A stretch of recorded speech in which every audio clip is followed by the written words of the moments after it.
Hello friends, we welcome you to our channel Your Home Mentor. In today's module, we bring to you analysis of the poetic devices from the poem in elementary school classroom in a slum by Stephen Spender. This module which we have created is very colorful along with different visuals to clarify the concepts. I hope you all will like it. This poem has used lots of poetic devices, and today we are going to analyze the significance of each and every poetic device used in the poem. First, let us start with metaphors. There are lots of metaphors in the poem, and let us have a look at them and try to understand what they refer to. The first metaphor is gusty waves, which refer to the privileged children who are compared to gusty waves as they are energetic, exuberant, and forward moving. The next metaphor used is futures painted with a fog, which actually refers to the future of children from the slums, which is unclear and misty. The next metaphor is sealed in with lead sky, because the sky was dark and it had no hope for the children. Next, metaphor used is from fog to endless night. It shows that the future of the children was dark and there was no hope. Next metaphor is bare skins peeped through by bones. This refers to the weak and pale bodies of the children. Let their tongues run naked into the books. This metaphor refers that the children should be given different experiences of life which they read in the books. The next metaphor used is whose language is the sun. Here the sun is metaphorically used for its brightness, its radiance and warmth which it gives to everyone. The next poetic device is simile. Simile is also used to draw comparison between two objects. The first simile is like rootless weeds. The children from the slums are rootless like unwanted plants in the society.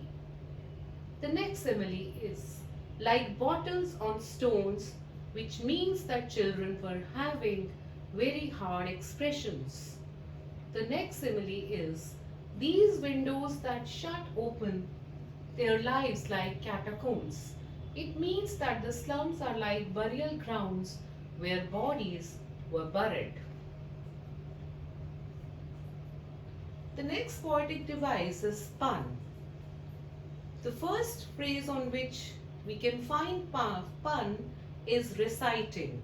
The literal meaning of reciting is to recite a poem or a lesson. But the figurative meaning of this word is that the boy has inherited deformity of bones from his father. The next phrase which has pun on it is sour cream. Sour is used to describe taste.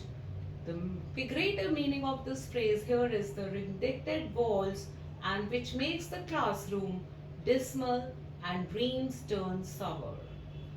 The next phrase, lead sky, which literally means the sky is polluted due to industrial waste, but figuratively it means that the slums were so polluted and filthy and they open no opportunity for the children in the slums to achieve their goals. The next poetic device is symbolism. Squirrel's game.